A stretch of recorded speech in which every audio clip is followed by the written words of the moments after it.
buhok mo, sobrang gulo. At yung damit mo, lukot. Pangit ka talaga. Pangit.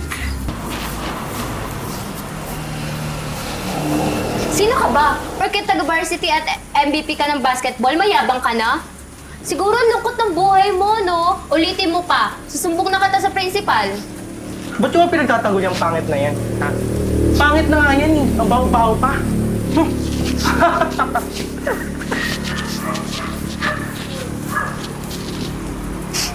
Alam ba?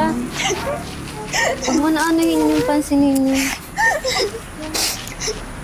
Nandito lang kami para sa iyo.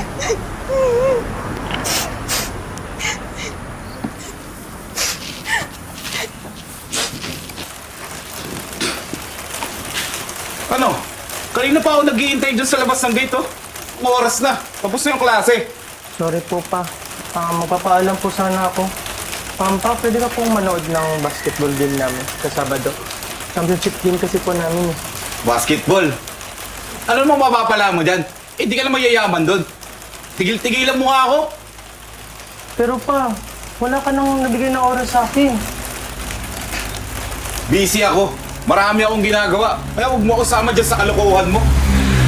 Sige po pa. Sige na!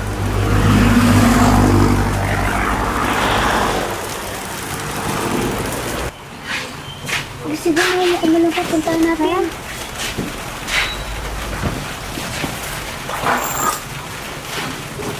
Oh, ba't na naman kayo nandito? Ba't ang pinagagawa niyo dito? Ba't kasama niyo pa to? Pangit. Van, galingan mo mamaya sa laro Papanawin ka namin. Oo, kami yung magiging cheer squad mo. May banner pa kami para sa'yo. Ha? Ano pinagsasabi niyo?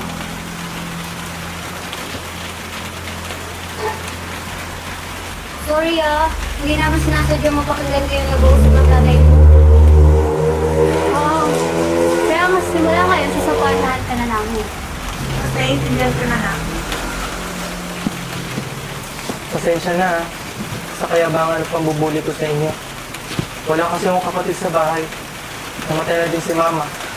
At si Papa, sobrang busy. Wala nang oras sa akin.